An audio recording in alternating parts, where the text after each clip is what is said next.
What are some of the disadvantages and advantages of dictatorship?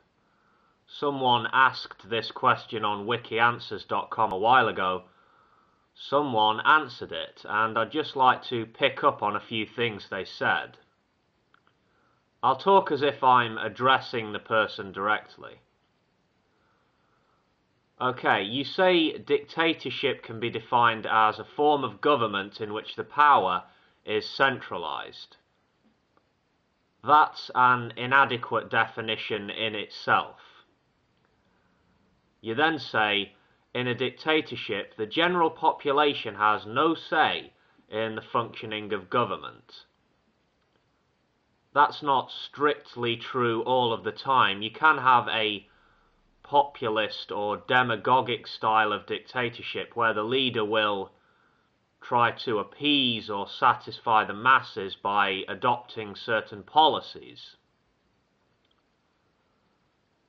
You go on to say, problems such as frequent elections, as in the case of democracy, or a disruption of peace due to political factions do not arise in a dictatorship. You say dictatorship offers a kind of stability. But often, we see dictators using staged or fraudulent elections to try to fool their subjects or fool the outside world, don't we? And this kind of thing often leads to violence and civil unrest. Also in the past, we've seen political factions operating within dictatorships, causing violence and political unrest. Then you say, another advantage of a dictatorship is that a dictator is very stringent with regards to the rules, and this makes people working under him less liable to corruption. Right. The fact that many dictator states, with all their secrecy and cronyism, have proven to be utterly corrupt must be kind of lost on you then, eh? If the guy in charge is corrupt and he encourages his underlings to be as bent as he is, you've got yourself a corrupt government right there. And you know what? Having one arsehole in charge doesn't necessarily translate into stability. Why have so many dictatorships collapsed in the past? Ask yourself that.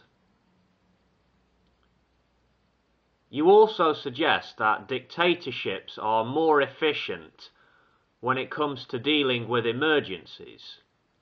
You provide no examples and give no supporting evidence to your claim. You say, where one person is making all the decisions, there's no ambiguity with regards to the plan of action.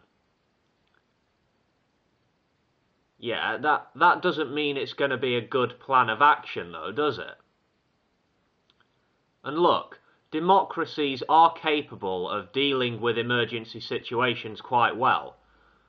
History has proven this. Democratic governments can be swift and decisive. They can also be slow and crap at times, but I digress.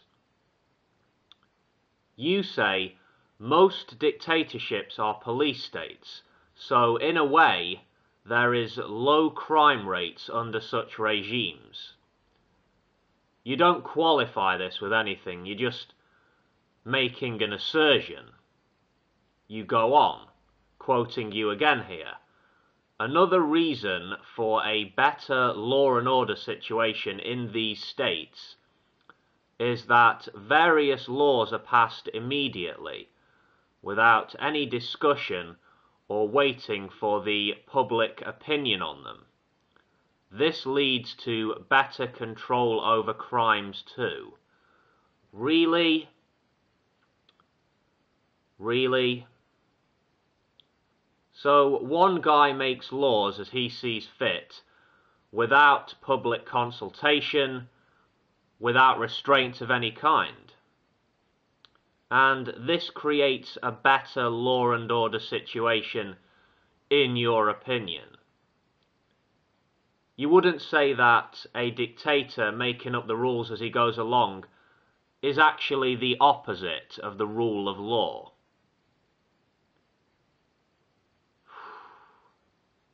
How can there be any true order or feelings of security where one man or one woman has complete control of the government and the state?